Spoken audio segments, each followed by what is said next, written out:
ജർമ്മനിയുടെ അലോപ്സ്കോൾസ് Russian president Vladimir പുടിനുമായി സംസാരിച്ചു. പോരാത്തതിന് ചില ദിവസങ്ങൾക്ക് മുൻപ് ജർമ്മനിയുടെ പ്രതിപക്ഷ നേതാവ് ഉക്രൈൻ യുദ്ധം 24 മണിക്കൂറിനുള്ളിൽ ഞങ്ങളെ കൊണ്ട് അവസാനിപ്പിക്കാൻ കഴിയുമെന്നും പറഞ്ഞു. റഷ്യയുമായി ഒരു സമാധാന ചർച്ച നടത്തേണ്ട ആവശ്യമേയില്ല. മിസൈൽ നൽകും, റഷ്യയെ ആക്രമിക്കുക, ഉക്രൈൻ ജയിക്കുക, റഷ്യ ഉക്രൈൻ യുദ്ധം അവസാനിക്കും. അതും 24 മണിക്കൂറിനുള്ളിൽ തന്നെ കൊണ്ടത് ചെയ്യാൻ സാധിക്കുമെന്ന് ഒരു അറിയിപ്പ് കൊടുത്തു. എന്നാൽ അടുത്ത ചില ദിവസത്തിൽ തന്നെ biggest ever missile attack Russia Ukraine യുദ്ധത്തിൽ കഴിഞ്ഞ മാസങ്ങളിൽ ഒന്നും ചെയ്തിട്ടില്ലാത്ത രീതിയിൽ ഒരു വലിയ ഡ്രോൺ മിസൈൽ ആക്രമണം ഇന്നലെ നടത്തി. അതിൽ നേരിട്ട് റഷ്യയുടെ കിൻസാൽ ഹൈപ്പർസോണിക് മിസൈലും പാട്രിയോട്ട് എയർ ഡിഫൻസ് സിസ്റ്റവും പരസ്പരം എൻഗേജ് ആയിട്ടുണ്ട്. വെറുതെ ഇരുന്ന റഷ്യയെ വിളിച്ചുണർത്തിയ കഥയായി ഇത് മാറിയിട്ടുണ്ട്. 80% ഉക്രൈൻ പ്രദേശങ്ങളിലും ഇന്നലെ പവർ കട്ട് ഈ ഒരു സ്ട്രൈക്ക് കാരണം ഉണ്ടായി. ഇവയെല്ലാം ഈ വീഡിയോയിലൂടെ വിശദമായി അറിയാം.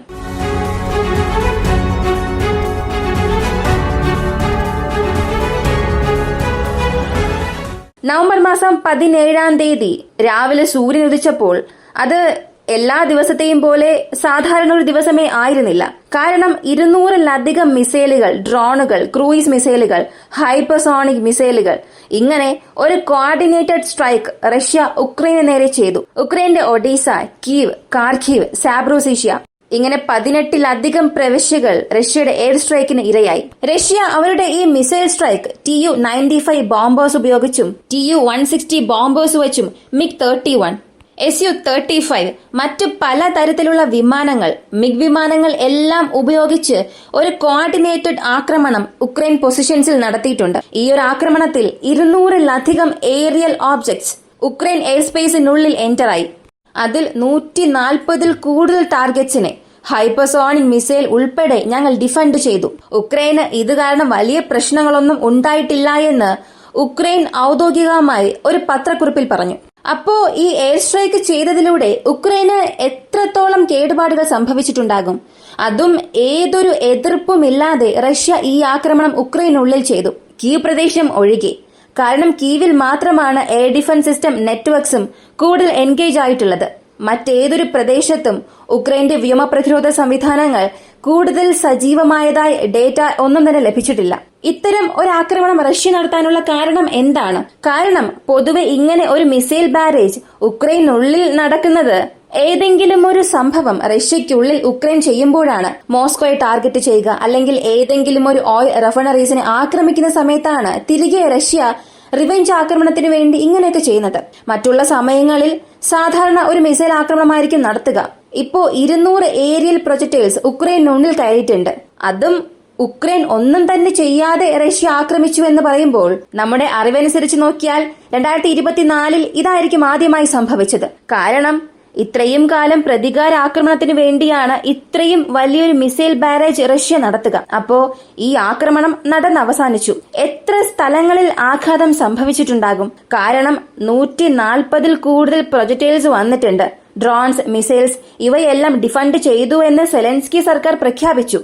എന്നാൽ യഥാർത്ഥത്തിൽ അങ്ങനെ തന്നെയാണോ സംഭവിച്ചത്? റഷ്യ യൂട്ടിലൈസ് ചെയ്ത മിസൈലുകൾ എല്ലാം Kh-101 സ്കൂസ് മിസൈൽസ്, പോരാത്തതിന് കിൻസാൽ ഹൈപ്പർസോണിക് മിസൈൽസ്, ഇതിന്റെ കൂടെ ഷാഹി ഡ്രോൺസ്, മറ്റ് പലതരത്തിലുള്ള മിസൈലുകളും എയർ ലോഞ്ച്ഡ് വേർഷൻ മിസൈൽസും ഈ ഒരു ആക്രമണത്തിൽ അവർ ഉപയോഗിച്ചിട്ടുണ്ട്. ഉക്രൈന്റെ വാർ ബ്ലോഗേഴ്സിൽ നിന്നും അല്ലെങ്കിൽ ഉക്രൈനിലെ സാധാരണ മനുഷ്യരിൽ നിന്ന് തന്നെ ഒരുപാട് വീഡിയോസ് പുറത്തു വന്നിട്ടുണ്ട്. Kh-101 മിസൈൽസ് പറക്കുന്ന വീഡിയോസ് ലഭിച്ചിട്ടുണ്ട്. ഇതെല്ലാം പല പല പ്രദേശങ്ങളിൽ നിന്നും ലഭിച്ചതാണ്.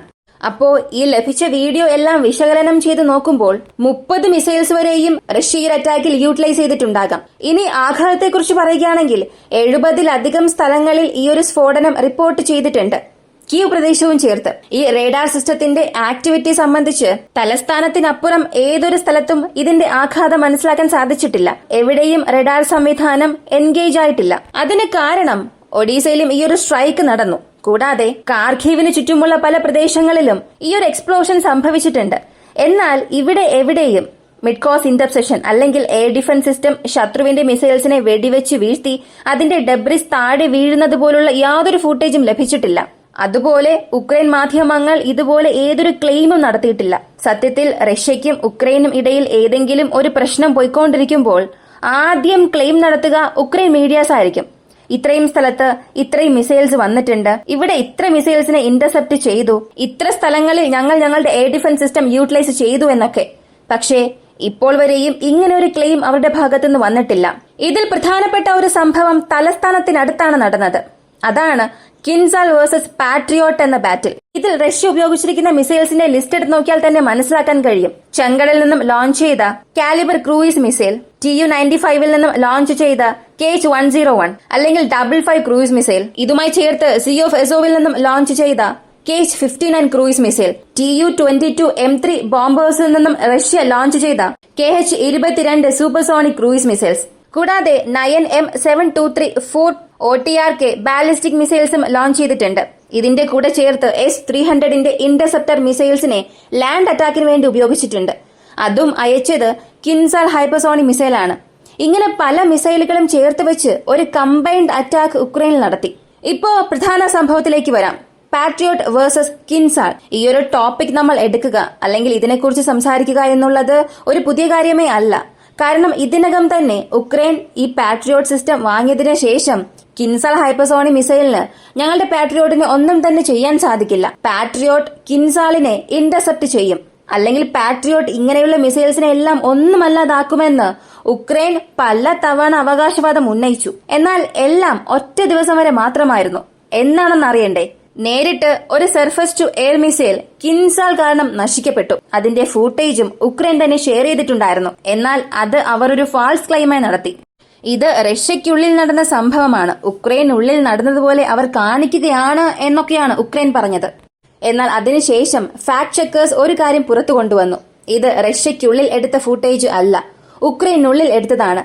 അവിടെ ആക്രമിച്ചത് റഷ്യയുടെ ഹൈപ്പർസോണിക് മിസൈൽസ് ആണ്, നശിച്ചത് Patriot surface to air missile system ആണ് എന്ന്. അതിന്റെ ലോഞ്ചർ മുഴുവനായും നശിച്ചു. അപ്പോ ഇങ്ങനെ സംഭവങ്ങൾ നടക്കുന്നത് ഇത് ആദ്യത്തെ തവണ ഒന്നും അല്ല. ഇനി ഇപ്പോ സംഭവിച്ചിരിക്കുന്നത് കിൻസാൽ ഹൈപ്പർസോണിക് മിസൈൽസ് 3-ലധികം ഉക്രൈൻ തലസ്ഥാനം കീഴിന് നോക്കി അയച്ചു. ഇങ്ങനെ അകത്തേക്ക് വന്ന ഈയൊരു മിസൈൽസിനെ കമ്പൈൻഡ് റേഡാർ നെറ്റ്വർക്ക് വഴി ഉക്രൈൻ നേരത്തെ നിരീക്ഷിക്കാൻ തുടങ്ങിയിട്ടുണ്ട്. അതിന് കാരണം റഷ്യയുടെ എയർബേസിൽ നിന്നും വിമാനങ്ങൾ തിരിക്കുന്നത് മുതൽ എപ്പോഴെല്ലാമാണോ മിഗ് വിമാനങ്ങൾ റഷ്യയിൽ നിന്നും തിരിക്കുന്നത് അപ്പോൾ തന്നെ ഉക്രൈൻ മുഴുവൻ നിരീക്ഷണത്തിലായിരിക്കും. കാരണം ആ വിമാനങ്ങളിൽ നിന്നാണ് air launched hypersonic missiles Russia launch ചെയ്യുന്നത്. നാറ്റോയുടെ സാറ്റലൈറ്റ്സ് ആയാലും അല്ലെങ്കിൽ നാറ്റോയുടെ റേഡാർ നെറ്റ്വർക്ക്സ് ആയാലും 24 മണിക്കൂറും ഇതിനെ നിരീക്ഷിച്ചുകൊണ്ടിരിക്കും. ഇങ്ങനെ നിരീക്ഷിച്ചുകൊണ്ടിരിക്കുമ്പോൾ അകത്തേക്ക് വരുന്ന മിസൈൽസ് എവിടെ നിന്നാണ് ലോഞ്ച് ആയത്, എവിടെ നിന്ന് ആ വിമാനം തിരികെ പോകുന്നു എന്നുള്ള വിവരം എല്ലാം ഉക്രൈനിലേക്ക് ഷെയർ ആകുന്നു. ഈ റേഡാർ നെറ്റ്വർക്ക്സ് എല്ലാം വെച്ചുകൊണ്ട് അല്ലെങ്കിൽ കിട്ടുന്ന ഈ കോർഡിനേറ്റ്സ് വെച്ചുകൊണ്ട് ഉക്രൈൻ ഈ അകത്തേക്ക് വരുന്ന ത്രെഡിനെ ട്രാക്ക് ചെയ്യാൻ തുടങ്ങും. എന്നാൽ മറ്റ് മിസൈൽസിനെ ട്രാക്ക് ചെയ്യുന്നത് പോലെ കിൻസാൽ മിസൈൽസിനെ ട്രാക്ക് ചെയ്യുക അത്രത്തോളം സാധാരണ കാര്യം അല്ല. കാരണം അതിന്റെ ഉയർന്ന വേഗതയും മെനൂറബിലിറ്റി കാരണം അതിനെ ട്രാക്ക് ചെയ്താലും ഇന്റർസെപ്റ്റ് ചെയ്യാനുള്ള സാധ്യത വളരെ വളരെ കുറവാണ്. അതേ സാഹചര്യമാണ് ഇവിടെയും സംഭവിച്ചത്. പക്ഷേ ഇതിൽ ഉക്രൈൻ പറയുന്നത് 3 കിൻസാൽ ഹൈപ്പർസോണിക് മിസൈൽസിനെ ഞങ്ങൾ ഇന്റർസെപ്റ്റ് ചെയ്തു എന്ന്. എന്നാൽ മറുവശത്ത് റഷ്യ പറയുന്നത് 3 കിൻസാൽ ഹൈപ്പർസോണിക് മിസൈൽസും അതിന്റെ ലക്ഷ്യത്തിൽ ചെന്ന് പതിച്ചിട്ടുണ്ട്. അതിന് ഏത് ടാർഗറ്റിനെയാണോ നൽകിയത് ആ ടാർഗറ്റിനെ ന്യൂട്രലൈസ് ചെയ്തു എന്ന്. എന്നാൽ സപ്പോർട്ടിംഗ് എവിഡൻസ് 2 വിഭാഗവും നൽകിയിട്ടില്ല. അവിടെ ചില സ്ഫോടനങ്ങൾ ഉണ്ടായി, ചിത്രങ്ങൾ പുറത്തു വന്നു എന്നതല്ലാതെ അത് ഏത് മിസൈൽസ് കാരണം ഉണ്ടായി എന്നുള്ളത് അവിടെ ലഭിക്കുന്ന അവശിഷ്ടങ്ങൾ വെച്ചുകൊണ്ട് മാത്രമേ അറിയാൻ സാധിക്കൂ. ഇപ്പോ യാതൊരു സപ്പോർട്ടിംഗ് എവിഡൻസും ഇല്ലാത്തതുകൊണ്ട് ഉക്രൈൻ പറയുന്നതും അംഗീകരിക്കാൻ സാധിക്കില്ല, റഷ്യ പറയുന്നതും നമ്മെക്കൊണ്ട് അംഗീകരിക്കാൻ കഴിയില്ല. എന്നാൽ ഒരു സത്യം നോക്കിയാൽ പാട്രിയോട്ട് എത്ര തന്നെ advance surface to air defence system ആയാലും കൂടുതൽ സമയവും കിൻസാലിനെതിരെ അത് പരാജയപ്പെട്ടിട്ടുണ്ട്. ഇപ്പോ ലോകത്തിൽ നടക്കുന്ന ഏതൊരു യുദ്ധം എടുത്തു നോക്കിയാലും ഇസ്രായേൽ തന്നെ നോക്കാം. അവിടെ സാധാരണ ഹിസ്ബുള്ളയുടെ പക്കൽ നിന്നും വരുന്ന റോക്കറ്റ്സിനെ ഇന്റർസെപ്റ്റ് ചെയ്യുന്നതിനും അല്ലെങ്കിൽ ഹിസ്ബുള്ള ഫയർ ചെയ്യുന്ന ഹൂതീസ് ഫയർ ചെയ്യുന്ന മിസൈൽസിനെ ഇന്റർസെപ്റ്റ് ചെയ്യുന്നതിനും ഇസ്രായേൽ ഒരൽപ്പം തളരും. ചില സമയങ്ങളിൽ ഹൂത്തികളുടെ ഭാഗത്തുനിന്ന് വരുന്ന മിസൈൽസിനെ ട്രാക്ക് ചെയ്യാൻ പോലും കഴിയാത്ത സാഹചര്യം വന്നിട്ടുണ്ട്. ഈ ഒരു അവസ്ഥയിൽ ഉക്രൈനുള്ളിൽ വെച്ച് 12 ഹൈപ്പർസോണിക് മിസൈൽസ് 12നെയും ഞങ്ങൾ ഇന്റർസെപ്റ്റ് ചെയ്തു. 5 ഹൈപ്പർസോണിക് മിസൈൽസ് വന്നു, അതിനെയും ഞങ്ങൾ ഇന്റർസെപ്റ്റ് ചെയ്തു എന്ന് ഉക്രൈൻ പറയുന്ന ക്ലെയിമുകൾ എല്ലാം ഇവിടെ വെറും ഒരു വാദത്തിന് വേണ്ടി മാത്രമേ വയ്ക്കുന്നുള്ളൂ. അതിനനുസരിച്ച് യാതൊരു തെളിവും അവർക്ക് നൽകാൻ കഴിഞ്ഞിട്ടില്ല. ഇപ്പോ പലരും പറഞ്ഞേക്കാം, ഒരു പഴയ ഇമേജ് എടുത്ത് കാണിച്ചിട്ട് ഇതാണ് കിൻസാർ ഹൈപ്പർസോണിക് മിസൈൽ. ഇത് നോക്കുക, ഇതാണ് എയർ ഡിഫൻസ് സിസ്റ്റം ഇന്റർസെപ്റ്റ് ചെയ്ത മാർക്ക്, ഇതാണ് വലിയ തെളിവെന്നൊക്കെ. പക്ഷേ ഒരേ ഒരു കാര്യം നിങ്ങൾ ശ്രദ്ധിക്കുക, അകത്തേക്ക് വരുന്ന മിസൈൽ പല 1000 കിലോമീറ്റർ വേഗതയിലായിരിക്കും വരുന്നത്. ശബ്ദത്തിന്റെ വേഗതയെക്കാട്ടിലും പല മടങ്ങ് വേഗതയിൽ വരുമ്പോൾ അതിനെ ഇന്റർസെപ്റ്റ് ചെയ്യുമ്പോൾ, ഇപ്പോ സാധാരണ ഒരു കല്ലെടുത്ത് മറ്റൊരു കല്ലിനെ എറിഞ്ഞാലും 2 കല്ലിൽ ഏതെങ്കിലും ഒന്ന് തകരും. ഇവിടെ 2 മിസൈലുകൾ, പല 1000 കിലോമീറ്റർ വേഗത്തിൽ വരുന്ന മിസൈൽസ് ഒന്നോടൊന്ന് കൂട്ടിമുട്ടുകയാണെങ്കിൽ അതിന്റെ ഇമ്പാക്ട് ഇത്ര മാത്രമേ ഉണ്ടാവുകയുള്ളൂ. അപ്പോ മറ്റേതോ മിസൈൽ എടുത്ത് ഉക്രൈൻ ഒരു തെളിവായി ഇവിടെ കാണിച്ചു. ഇതൊന്നും ഒരു തെളിവേ അല്ല. ഇന്നുവരെയും ഇതൊരു തെളിവാണ് എന്ന് നിങ്ങൾ വിശ്വസിക്കുകയാണെങ്കിൽ ദയവ് ചെയ്ത് അത് മാറ്റുക. അത് ശരിയായ ഒരു എവിഡൻസേ അല്ല. ഈ സമയത്ത് റഷ്യ ഉക്രൈൻ യുദ്ധത്തിൽ ഇങ്ങനെ പല ട്വിസ്റ്റുകൾ സംഭവിക്കുമ്പോൾ പോളണ്ടിന്റെ എയർ സ്പേസിനുള്ളിൽ ഏതെങ്കിലും മിസൈൽസ് വന്നാൽ വെടിവെച്ച് വീഴ്ത്തണം, അല്ലെങ്കിൽ റഷ്യയുടെ ഡ്രോൺസ് വന്നാൽ അതിനെ ഉടൻ തന്നെ ന്യൂട്രലൈസ് ചെയ്യണം എന്ന് പറഞ്ഞുകൊണ്ട് പോളണ്ടിൻ F-16സും അവരുടെ പക്കലുള്ള മിഗ് വിമാനങ്ങൾ എല്ലാം ഹൈ അലർട്ടിലാക്കിയിട്ടുണ്ട്. കൂടാതെ ഉക്രൈനും പോളണ്ടിനും ഇടയിലുള്ള അതിർത്തി ഭാഗത്ത് കൂടുതൽ പാട്രോൾ നടത്താൻ തുടങ്ങിയിട്ടുണ്ട്. ജർമ്മനി ചെയ്ത ഒരു ചെറിയ സംഭവത്തിന് ശേഷം ഉക്രൈൻ യുദ്ധത്തിൽ പല മാറ്റങ്ങൾ സംഭവിക്കാൻ തുടങ്ങിയിട്ടുണ്ട്. വീണ്ടും യുദ്ധം അവസാനിക്കുന്നതുവരെ, ഈ യുദ്ധം അവസാനിക്കുന്നതിനുള്ളിൽ റഷ്യ എന്തൊക്കെ ചെയ്യാൻ പോകുന്നു എന്നുള്ളത് വലിയൊരു ചോദ്യം തന്നെയാണ്. ഒരു പക്ഷേ നിങ്ങൾക്ക് ഇതിനെക്കുറിച്ച് എന്ത് തോന്നുന്നു എന്നുള്ളത് മറക്കാതെ കമന്റിൽ പറയുക. പാട്രിയോട്ട് വേഴ്സസ് കിൻസാർ, ഈ ഒരു ബാറ്റിലിൽ ആര് ജയിച്ചിട്ടുണ്ടാകും എന്നാണ് നിങ്ങൾ ചിന്തിക്കുന്നത്? അതിനുള്ള കാരണവും കമന്റിൽ പറയുക. വീഡിയോ ഇഷ്ടമായാൽ ലൈക്ക് ചെയ്യുക, ഷെയർ ചെയ്യുക. നമ്മുടെ ചാനൽ ആദ്യമായി കാണുന്നവരാണെങ്കിൽ മറക്കാതെ സബ്സ്ക്രൈബ് ചെയ്ത് സപ്പോർട്ട് ചെയ്യുക. മറ്റൊരു വീഡിയോയുമായി വീണ്ടും കാണാം.